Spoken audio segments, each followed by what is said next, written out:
ایک بھائی نے سوال کیا کہ جی پڑھائی کی تعداد کو مقررہ کرنا کیا یہ صحیح ہے یا نبی صلی اللہ علیہ وسلم نے مقررہ کی ہے؟ تو بھائی سب سے پہلے یاد رکھیں کہ پڑھائی کی تعداد کے حوالہ سے جو احکام ہیں اللہ کے نبی صلی اللہ علیہ وسلم نے کچھ چیزوں کے بارے میں مختص کر دی. کچھ دین کے معاملات ایسے ہیں جن میں ہم کم زیادہ نہیں کر سکتے، وہاں پر نبی صلی اللہ علیہ وسلم نے یعنی بتا دیا کہ اس سے کم یا زیادہ نہیں کر سکتے، جو زیادہ کرے گا اس نے یعنی ہماری مخالفت کی. لیکن بعض مسائل معاملات ایسے ہیں جس میں اللہ کے نبی صلی اللہ علیہ وسلم نے اجازت دے دی. فار ایگزامپل مغرب کی 3 رکعتیں ہیں، ہم 4 نہیں پڑھ سکتے، 4 پڑھیں گے ہم سجدے بھی زیادہ ہوں گے، رکوع بھی زیادہ ہوگا، ایک اس میں تسبیحات بھی زیادہ ہوگی، لیکن نافرمانی رسول اللہ صلی اللہ علیہ وسلم کی ہوگی. یہ معاملات ایسے ہیں جن میں نبی صلی اللہ علیہ وسلم نے روکا ہے.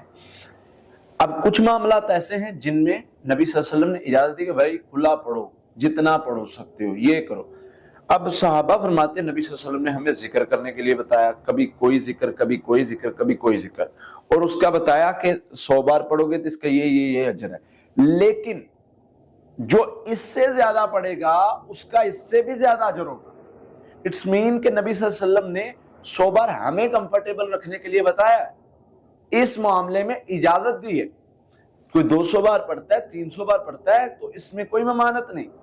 تو جہاں پر ممانعت نہیں ہے وہاں پر نبی صلی اللہ علیہ وسلم نے اجازت دی. اس کے ساتھ آگے چلتے ہیں. نبی صلی اللہ علیہ وسلم نے علاج کے حوالہ سے کلی طور پر اجازت دی کہ ہر طرح کا عمل، ہر طرح کا وظیفہ آپ کر سکتے ہیں، اس میں کوئی ممانعت نہیں ہے. اس میں آتا ہے صحیح مسلم کی حدیث، نبی صلی اللہ علیہ وسلم نے فرمایا ہر علاج ہر دم جائز ہے جس میں شرک نہ ہو. یعنی علاج کے معاملے میں ہر چیز جائز ہے مگر شرک یا ممانعت نہ ہو.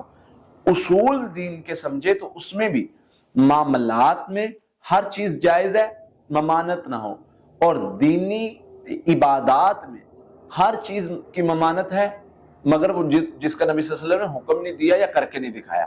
تو یہ کچھ علمی بحث ہے، میں سمپل طریقے سے آپ کو سمجھا دیتا ہوں کہ میڈیکلی معاملات علاج میں آتے ہیں، علاج معاملات میں آتا ہے جس کے بارے میں دین نے ہمیں اجازت دی کہ یہ چیزوں سے علاج نہیں کرنا، باقی جس سے مرضی کر لو.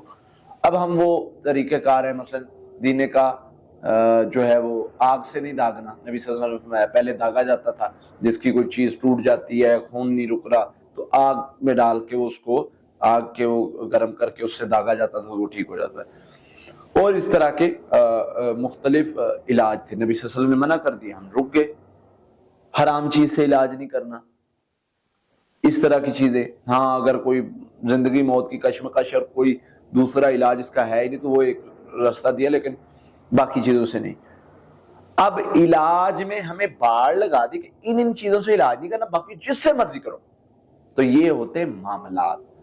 ہم یہ نہیں پوچھیں گے کہ یہ انجیکشن لگنا ہے، اس کے لیے وہ ضرورت ہے یا نہیں، اس کے لیے جو ہے وہ نبی صلی اللہ علیہ وسلم نے اجازت دی ہے نہیں. نبی صلی اللہ علیہ وسلم منع نہیں کیا سو کوئی مسئلہ نہیں، کیونکہ نبی صلی اللہ علیہ وسلم نے اجازت دے دی نا کلی طور پہ کہ آپ جو مرضی علاج کر سکتے ہو. تو اس لیے اس چیز کو اگر آپ یعنی ایک اچھے طریقے سے سمجھیں گے، ایک اطمینان سے سمجھیں گے تو آپ کا یہ کنسیپٹ کلیئر ہو جائے گا.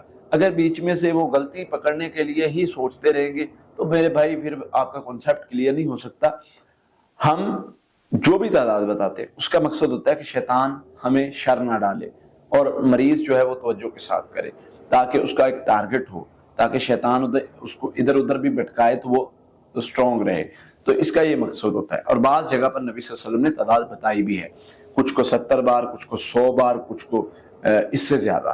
اور بعض دعائیں ہیں، پڑھائی ہے، سورہ فلق ناس اخلاص ہے، 3 بار پڑھنے کے لیے بتایا ہے.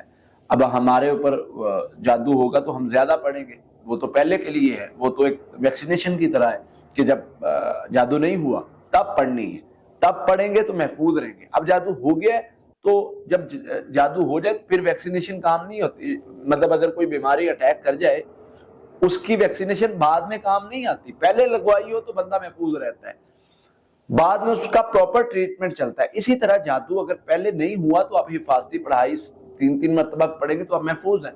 اگر ہو گیا ہے تو پڑھائی بڑھانی پڑے گی. تو یہ چند ایک چیزیں ہوتی ہیں.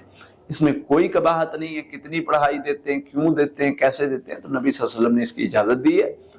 اگر اس چیزوں سے بھی آپ کا کنسیپٹ کلیئر نہیں ہو سکا تو احادیث کا جا کر مطالعہ کریں، انشاءاللہ آپ کو پتہ چل جائے گا۔